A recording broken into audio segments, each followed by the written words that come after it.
Halo, assalamualaikum warahmatullahi wabarakatuh. Di video kali ini, saya dan kelompok saya akan sedikit memberikan penjelasan mengenai kesatuan dan persatuan bangsa Indonesia di masa Orde Baru.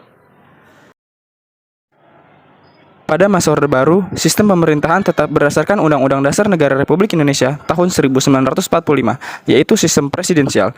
Presiden menjadi penyelenggara negara dengan bantuan para menteri. Selama Orde Baru telah terbentuk 7 kabinet, semuanya bersifat presidensial, dalam arti diangkat dan diberhentikan oleh presiden. Adapun kabinet pada masa Orde Baru dapat disimak sebagai berikut. Kabinet Pembangunan 1 adalah nama Kabinet Pemerintahan Indonesia pimpinan Presiden Soeharto. Kabinet ini diumumkan pada 6 Juni 1968 dan bertugas sejak 10 Juni 1968 hingga 27 Maret 1973. Komposisi kabinet ini tidak jauh berbeda dengan komposisi menteri dalam Kabinet Ampera II. Tak lama setelah pemilu 1971, pada 9 September 1971, Presiden Soeharto mengumumkan perombakan Kabinet Pembangunan 1 dan melantik menteri-menteri reshuffle pada 11 September 1971. Tugas pokok Kabinet Pembangunan ditetapkan dalam Ketetapan MPRS nomor 41 MPRS 1968 dan dikenal dengan Pancakerida yang salah satunya menciptakan stabilisasi politik dan ekonomi sebagai syarat mutlak berhasilnya pelaksanaan repelita dan pemilu. Tujuan diselenggarakan Pelita 1 adalah untuk meningkatkan taraf hidup rakyat dan sekaligus meletakkan dasar-dasar bagi pembangunan dalam tahap berikutnya. Sedangkan sasarannya adalah pangan, sandang, perbaikan prasarana, perumahan rakyat, perluasan lapangan kerja, dan kesejahteraan rohani.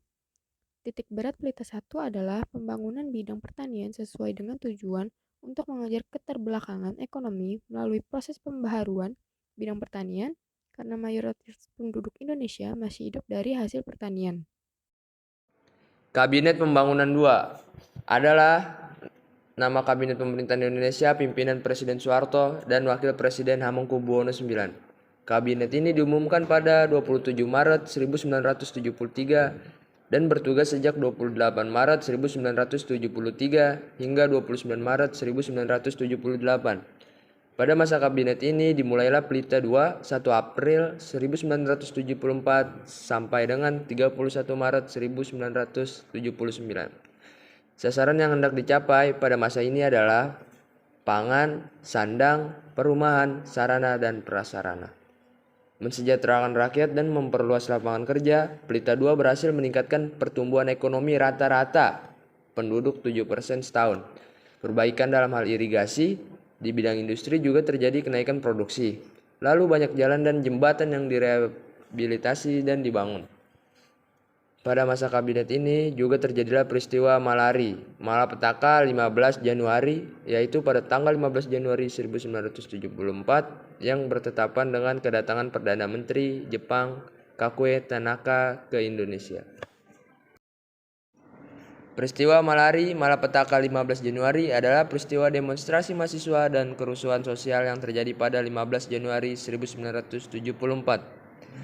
Peristiwa ini terjadi saat Perdana Menteri Jepang Tanaka Kakue sedang berkunjung ke Jakarta pada 14-17 Januari 1974. Mahasiswa telah merencanakan menyambut kedatangannya dengan berdemonstrasi di Bandar Udara Internasional Halim Perdana Kusuma.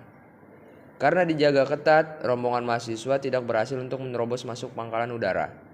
Pada 17 Januari 1974, pukul 8 pagi, Jepang itu berangkat dari istana tidak dengan mobil, tetapi diantar Presiden Soeharto dengan helikopter dari Binagraha ke pangkalan udara. Kabinet Kerja 3 adalah Kabinet Pemerintahan Indonesia pimpinan Presiden Soekarno. Kabinet ini diumumkan pada 6 Maret 1962 dan bertugas sejak 8 Maret 1962 hingga 13 November 1963. Pada reshuffle kedua ini, Kabinet Kerja dibagi dalam 8 grup atau bidang. Adapun program Kabinet Kerja 3 adalah sebagai berikut. Memperlengkapi sandang pangan rakyat dalam waktu sesingkat-singkatnya, menyelenggarakan keamanan rakyat dan negara, melanjutkan perjuangan menentang imperialisme ekonomi dan imperialisme politik atau Irian Barat. Kabinet Pembangunan 4 adalah kabinet yang dibentuk pada masa pemerintahan Presiden Soeharto dengan Wakil Presiden Umar Wirahadikusumah. Kabinet ini diumumkan pada 16 Maret 1983 dan bertugas sejak 19 Maret 1983 hingga 21 Maret 1988. Kabinet Pembangunan 5 adalah kabinet yang dibentuk pada masa pemerintahan Presiden Soeharto dengan Wakil Presiden Sudarmono.